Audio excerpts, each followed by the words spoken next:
Sayang sama anak bukan diletakkan anak di sebelah ketiak. Sayang sama anak bukan dikasih satu kamar. Di dalam kamar ada TV, dalam kamar ada laptop, dalam kamar ada handphone. Bukan itu bentuk sayang kepada anak. Sayang anak, serahkan dia ke pondok pesantren.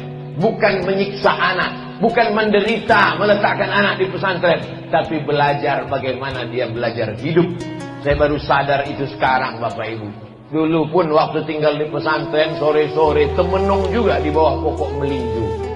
Jangan-jangan aku ini anak angkat. Sampailah hati Oma ini dicampakkannya aku ke pesantren.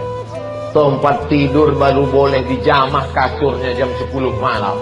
Tak ada boleh memegang kasur. Satu kamar 20 orang macam susun sarden. Jam 10 malam baru boleh pegang kasur. Kalau jam 8 dipegang, ditulis sama jasus. Besok dilaporkan ke Kismur Ta'lim. Dipanggil oleh kepala sekolah. Dipanggil oleh mudabbir. Begitu disiplin diajarkan.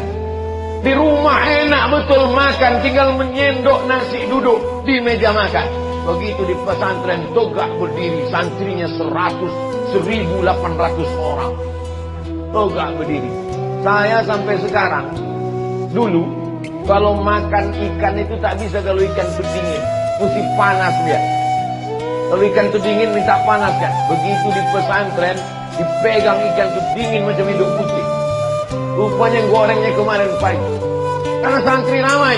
Beruntung anak-anakku santri Miftahul Husna tahun pertama 26 orang. Masih disayang, masih dimanja. Tapi kami dulu ramai luar biasa. Tapi belakangan baru saya paham. Sesungguhnya orang tua yang sayang adalah orang tua yang meninggalkan anak di pesantren. Quran yang ada di Medan, yang ada di Pekanbaru, sama dengan Quran yang ada di Kairo. Kitab Sahih Bukhari, Sahih Muslim yang ada di Medan, di Pekanbaru, di Riau, sama dengan ada yang di Kairo. Lalu kenapa jauh-jauh belajar ke Mesir? Belajar hidup. Bagaimana cara belajar berinteraksi dengan orang banyak.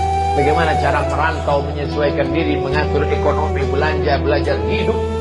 Jadi Bapak Ibu, penyakit anak-anak sekarang bukan tak ada belanja, tapi tak tahu bagaimana menggunakan uang belanja. Bukan tak ada fasilitas, tapi tak tahu bagaimana menghormati fasilitas. Makanya beda anak orang kaya dengan anak orang miskin menyikapi mobilnya. Anak orang kaya menyikapi mobil cuek saja, karena dia tidak mendapatkan itu dengan perjuangan.